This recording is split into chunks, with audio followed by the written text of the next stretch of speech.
साथ कर लेते हैं। और नरेंद्र जी, काफ़ी तेज़ी हमने यहाँ पर बनते हुए देखी है और जिस तरह की खबरें अब यहाँ पर मिडल ईस्ट से, ईरान, इजराइल, हिजबुल्लाह, लेबनान की तरफ से आ रही हैं, वो बहुत कंफर्टिंग नहीं है।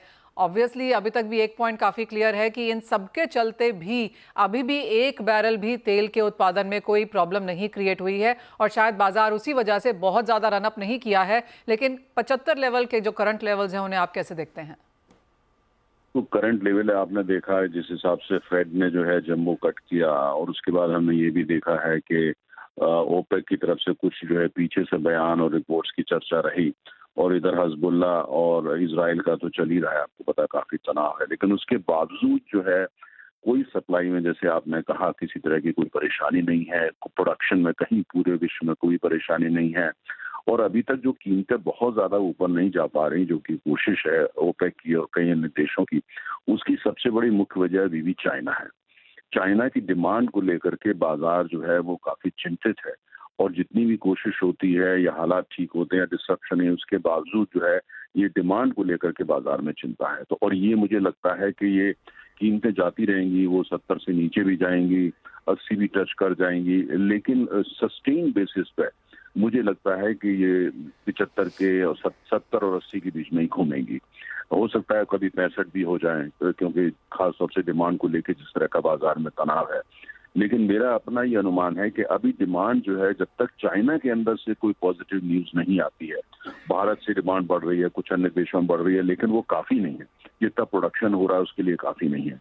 तो या तो फिर यह है कि ओपेक जो है कोई मेजर कट की दोबारा बात करे और उसको वो करे, तब तो कीमत 80 टच कर जाएगी सस्टेन बेसिस पर। अगर ओपेक चाहती और कोशिश भी करती है, लेकिन जरूरी नहीं है कि वो उसमें सफल हो जाए। इसीलिए अभी जिस तरह की चीजें हमने देखी हैं, अभी यही चलने वाली है। तो 70-80 के जो डॉलर का बैंड है, इसी को हम लेकर के चलेंगे, क्योंकि जब तक चाइना से कोई ऐसी न्यूज नहीं आती है जिसमें ये लगे कि भाई चाइना से डिमांड जो है वो बढ़ने वाली है, या चाइना रिलेटेड जो एक्टिविटीज हैं, चाहे वो पेटकेम को हों, चाहे वो रिफाइनिंग को लेकर के हों, चाहे उनके जो स्ट्रेटेजिक रिजर्व्स हैं उनको लेकर के हों, किसी पहलू में तभी कुछ हरकत आपको देखिए। अभी बाजार में सबसे बड़ी चिंता की डिमांड नहीं दिख रही उनको बढ़ती हुई, चाइना को लेकर के बहुत ज्यादा चिंता, और सप्लाई डिसरप्शन, चाहे हिजबुल्ला इजराइल के बीच में तनाव है या यूक्रेन में भी युद्ध चल ही रहा है, उसके बावजूद कोई सप्लाई डिसरप्शन नहीं। अर्थात सप्लाई में कोई डिसरप्शन नहीं, लेकिन डिमांड में डिसरप्शन, मतलब डिमांड ना बढ़ रही।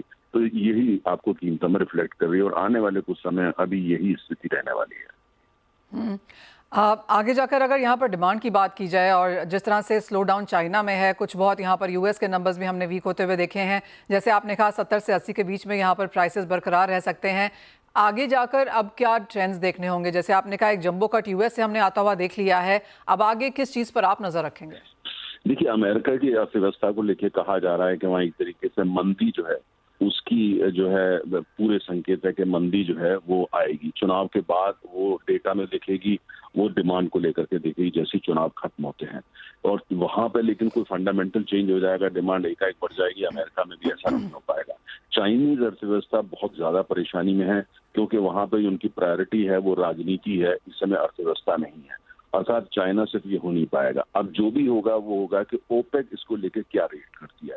क्या ओपेक प्लस रशिया ये प्रोडक्शन कट करते हैं? क्या ये पक्का करते हैं कि कीमतों को $80 पर हर लेकर के आना है? अगर वो ऐसी कोशिश भी करते हैं, क्या वो सफल हो पाएंगे ऐसी स्थिति में जहां पे जो नॉन ओपेक कंट्रीज हैं वो अपना प्रोडक्शन बढ़ा सकते हैं उसका फायदा लेने के लिए?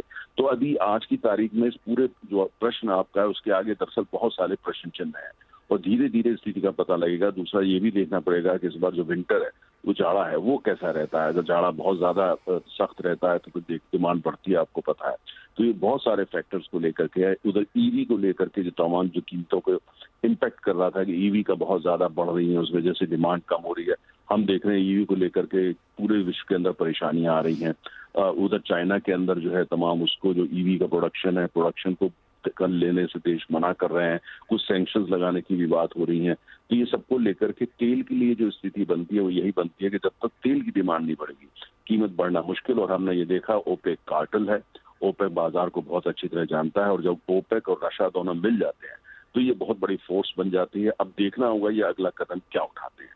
क्या अगला कदम ये होगा कि पिछली बातें भूल के जो पिछले इनके प्लान था उनको रोल बैक करेंगे और मैसिव प्रोडक्शन कट लाएंगे जिससे ऑयल की कीमत $80 पहुंच जाए? ओपेक ऐसा कर सकता है, लेकिन अभी आज के हालात में ये कहना मुश्किल है कि वो करते भी हैं तो क्या वो वास्तव में इसमें सफल होंगे। तो आज की तारीख में पूरी स्थिति के सामने बहुत सारे प्रश्न, तो इसलिए कीमत $70 और $80 के बीच में, 80 में इसलिए बोल रहा हूँ कि ओपेक और उनकी जो ताकतें हैं वो काम करती हैं बाजार के अंदर, 70 इसलिए क्योंकि डिमांड कहीं से बढ़ नहीं रही। पॉइंट टेकन नरेंद्र जी, काफ़ी सारी चीज़ें हैं जो यहाँ पर कच्चे तेल में देखने लायक है। बहुत शुक्रिया आपका साथ जुड़ने के लिए। तो जैसे कहा गया कि 70 से 80 के बीच में काम रह सकता है, लेकिन आगे जाकर भी यहाँ पर बहुत कुछ है देखने के लिए। इसी हफ्ते यहाँ पर यूएस की तरफ से नंबर्स आने वाले हैं, साथ ही साथ प्रेसिडेंशियल इलेक्शंस हैं। ओपेक क्या करता है दिसंबर से, क्या वो उत्पादन बढ़ाता है, उस पर भी नजर रहेगी। दिनेश जी, आप कैसे देखते हैं कच्चे तेल के प्राइसेस को अब भारतीय बाजारों में? ऑफकोर्स 75 के आसपास है और निचले स्तरों से तेजी है, लेकिन इस साल का हाई 92 है और वहां से प्राइसेस काफी कमजोर हैं अभी। किस तरह से आप ये साल खत्म होता हुआ देखते हैं और अब भारतीय निवेशक इसमें क्या करें? जी बिल्कुल मनीषा जी, नरेंद्र जी ने बहुत ही संक्षेप में, बहुत डिटेल में बता दिया इसके फंडामेंटल्स में ऐसा कोई बदलाव नहीं है, डिमांड बिल्कुल कमजोरी है। पर ये जो बीच बीच में स्पाइक आ रही है, तेजी आ रही है, ये स्टिमुलस पैकेजेस इनपुट करने के हिसाब से आ रही है। आज भी अगर आप कहना देखो तो 1 ट्रिलियन युआन की बूस्टअप जो आई, उसका करेंसी थोड़ा सा गैप अप आया। लेकिन अगर इंडियन मार्केट के मैं एमसीएक्स में कहूँ तो 6020 6060 एक रेजिस्टेंस जोन है, डाउनसाइड 5810 5815 ये सपोर्ट जोन है। मुझे लगता है इसी दायरे में ट्रेड करता हुआ नजर आता है। 6100 के ऊपर क्रूड मुझे आने वाले 1 से 2 महीने में जाता हुआ नहीं दिखता है। डाउनसाइड हो सकता है, ये दोबारा 5700 के लेवल्स टेस्ट कर सकता है। Fair point.